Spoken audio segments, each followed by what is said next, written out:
যে ওসি সম্পর্কে ওনারা অভিযোগ নিয়ে এসেছেন বলেছেন, এখানে আপনারা দেখবেন তাদের বক্তব্যের মধ্যে সুনির্দিষ্ট কোনো বিষয় নেই, উল্লেখ নেই যে তিনি কি লঙ্ঘন করেছেন, কি পক্ষপাতিত্ব করেছেন, কার পক্ষ কতটুকু কিভাবে নিয়েছেন, এই বিষয়টা কিন্তু এখানে পয়েন্ট ভিত্তিক উল্লেখ করা নেই।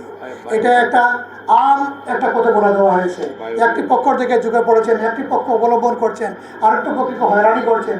এগুলো রাজনৈতিক বক্তব্য।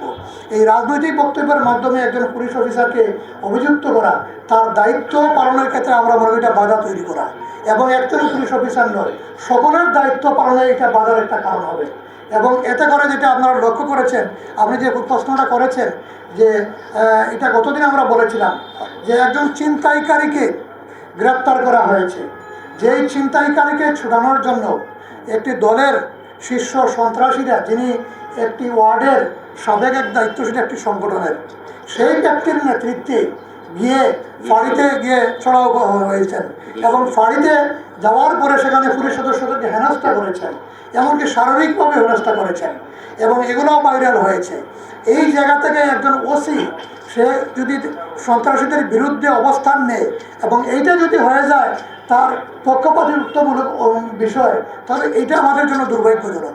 আমরা মনে করি যে এইটা প্রশাসনের, বিশেষ করে পুলিশ সদস্যদের তাদের স্বাধীন দায়িত্ব পালন করার ক্ষেত্রে একটা বাধা, এবং এই বাধা না উঠলে তারা তাদের দায়িত্বর জায়গা থেকে দায়িত্ব পালন করতে পারবেন না।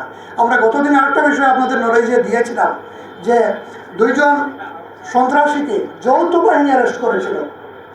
যৌথ বাহিনী অ্যারেস্ট তাদেরকে করে এরা তালিকাভুক্ত দাগী সন্ত্রাসী, এটাও সকলেই বিশ্বাস করেন, এবং তাদেরকে ছাড়িয়ে নেওয়ার জন্য ওই দলের পক্ষ থেকে নানান ধরনের তদবির, দরজা, এবং শেষ পর্যন্ত আমরা যতটুকু খবর নিয়েছি যে পুলিশ সদস্যদেরকে বাধ্য করা হয়েছে 54 ধারায় তাদের বিরুদ্ধে দিয়ে চালান দেওয়ার জন্য, যারা বেরিয়ে এসেছে, এবং এদেরকেই আবার ফুলের মালা দিয়ে আজকে বরণ করে নেওয়া হয়েছে।